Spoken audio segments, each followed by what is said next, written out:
Yo, what is going on, guys? Welcome back to another video. Today we're going to be going over my G80 M3 spec that I finally figured out what exactly I'm going to be putting onto the car. I got a lot of feedback after my last video talking about the G80, and a bunch of people are telling me don't do the frozen, don't go for a very high spec car, try to keep it, relatively base, because if your sole purpose for the car is going to be to rent it out to other people, you don't want very high overhead on the car. I mean, even though the car is still like mid 70s to high 70s, and then low 80s, and then can even go to even more than that depending on your spec. It could be in the 90,000, stuff like that. So let's go ahead and jump over to my computer and we'll go over what spec I'm going to be getting for my G80 M3. Alright, so here we are on the BMW website. We're going to go ahead and click on BMW M.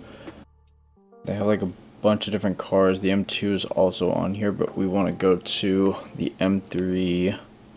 And I'm going to be going with the competition.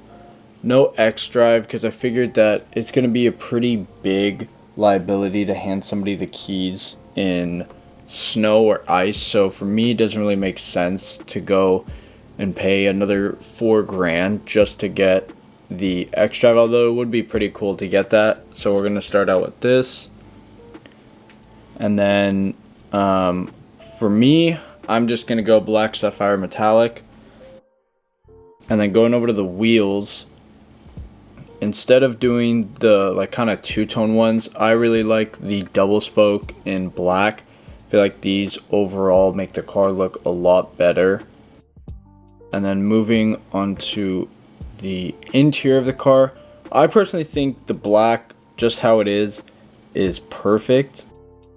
I don't see any reason why to get like extended leather or anything like that, because that's just going to make the cost of the spec go up. But for the trim, the aluminum's fine, but personally, I can justify spending the $950 on the carbon fiber. I think this is an absolute must in the M3, and I think it makes it look a whole lot better. Now, going over the options, I went over this part of the build a lot, trying to figure out which packages I wanted, and all of that. So the first one was the driver assistance package, and this one basically just gives you the active driving assistant pro. It says innovative camera / radar based driver assistance systems, provided partly automated support to deliver peace of mind, whatever. And then extended traffic jam assistant for limited access highways. That I really don't think is a huge deal. But the parking assistance one, I believe this one is going to be pretty important, especially if I'm lending the car out. I obviously want people to have as many sensors and cameras that would help protect the car and make sure it's safe. The executive package, I really can't justify. Heads-up display, power tailgate, and heated steering wheel and all that stuff doesn't really matter to me. I don't think heads-up display or anything like that. This could change. I'm back and forth about the executive one. Actually, I'm not 100% sure. Now, going down into the other options, I wanted to do the Shadowline headlights. Those make the car look really nice. Don't really care about the Shadowline trim deletion. And then I don't really care for the moonroof or vented seats. Carbon buckets are a no-brainer. Those I've heard are pretty hard to get in and out, so I'm not going to be putting those on.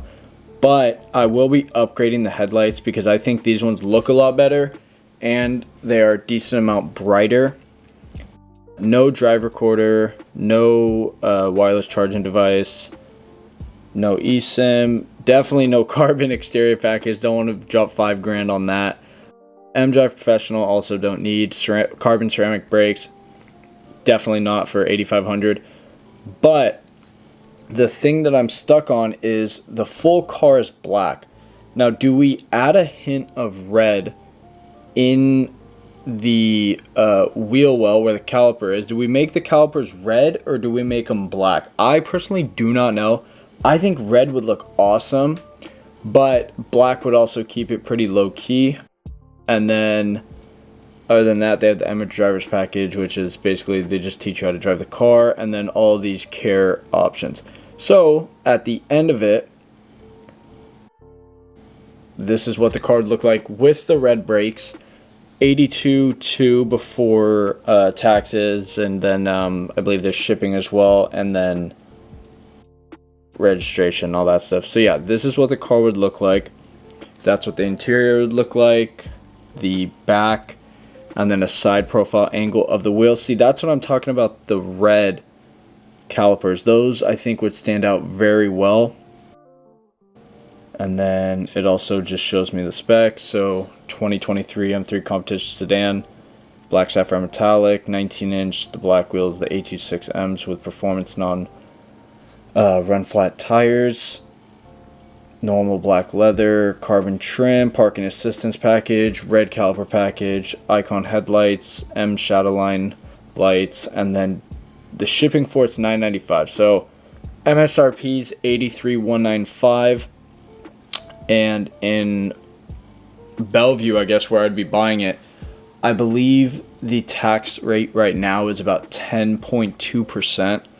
So you're looking at about $8,000 just in the tax for the car, not including the registration or anything like that.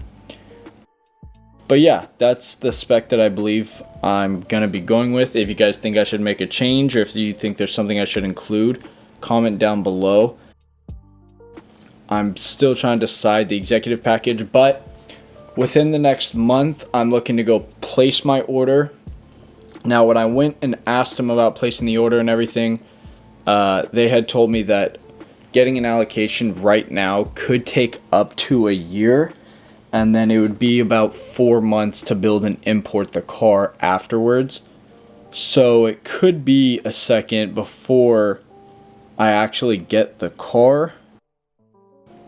So we'll see. I'm thinking about potentially also getting maybe an A90 Supra to rent out and see how that goes. I mean, there's only 1 or 2 of them around here, and it looks like they're renting a decent amount out. The only, I guess, wow factor about the M3 is 1, it's an M3. 2, nobody's renting one out right now on the platform, and then 3, this is the perfect mix of sport and luxury at the same time.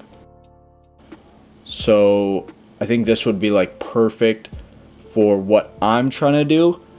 But comment down below. Do you think this is a good idea? Do you think it's a bad idea? Should I go get an A90 Supra instead? I'll keep you guys updated when I go and place the order for this. There is a deposit I have to put down once I get assigned a VIN.